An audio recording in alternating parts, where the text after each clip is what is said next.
కేసీఆర్ నడిపిన ఒక ఉద్యమ సంఘం చెప్పు ఒక్కటి చెప్పు మీరు.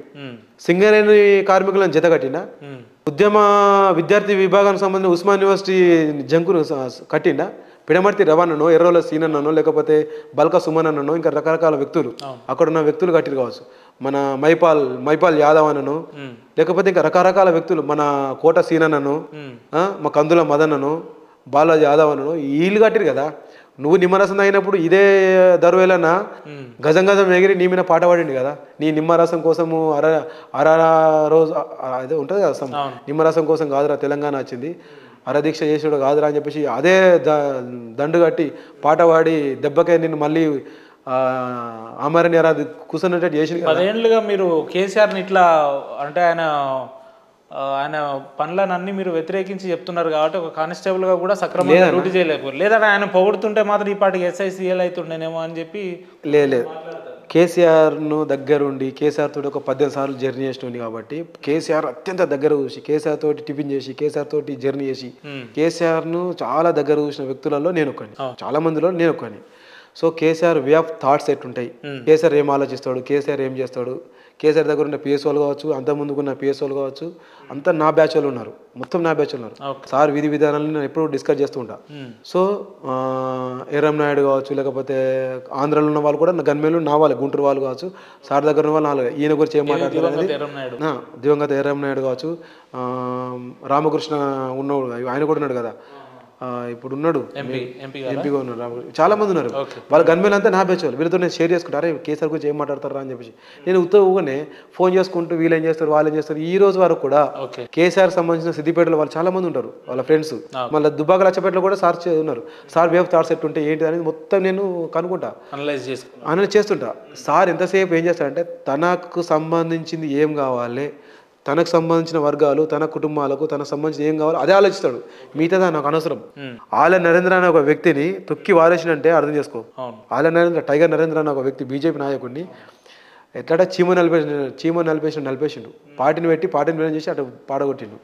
నెక్స్ట్ మా దేవేంద్ర గౌడ్ నవ తెలంగాణ పార్టీ పెట్టిన దేవేంద్ర గౌడ్ను విలీనం చేసుకున్నట్టు చేసి ఆయన చీమ నలిపేసిండు. మా విజయశాంతి అక్కను రాములమ్మ అని చెప్పేసి దొరలకు వ్యతిరేకంగా సున్నా చేసిన వాళ్ళందరూ పెద్ద పెద్ద కరుడు కట్టిన నాయకులనే చేసిండు. భవిష్యత్తులో కేసీఆర్ విధి విధానం ఎట్లుంటే, కేసీఆర్కు ఈ విధంగా మాట్లాడితేనే నువ్వు ఇట్లా వివక్ష గురైండు, నువ్వు ఎస్ఐగా ప్రమోషన్ అంటే కేసీఆర్ విధి విధానాలు నువ్వు పొగడితేను ఆయన పొగిడించుకుంటున్నా కాదు, ఆయనకి ఏం కావాలో అది చేస్తాడు. ఎవరిని సింహాసనం మీద కూర్చుని పెట్టాలో, ఎవరిని దించాలో కరెక్ట్ పావులు. ఆ చదరంగం ఆయనకు సంబంధించిన చదరంగం ఆటలో ఆయనతో తోపోయినారు.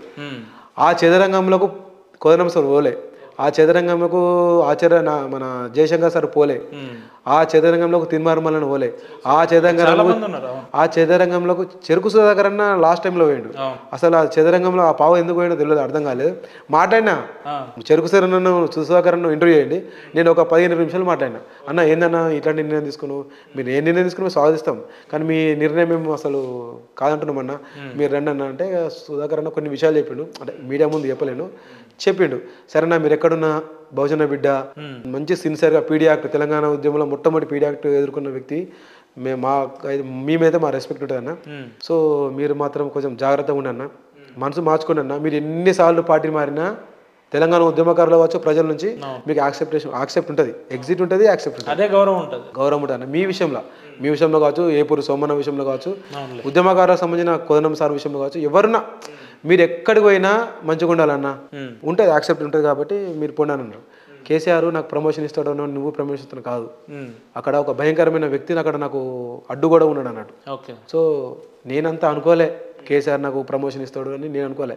శంకరమ్మకు న్యాయం జరిగితే నాకు ప్రమోషన్ వచ్చినట్టే, మా డిఎస్పీ నల్ని మేడం అదే ప్రభుత్వంలో పిలిస్తే నాకు న్యాయం జరిగినట్టు అప్పుడే అనుకున్నాను.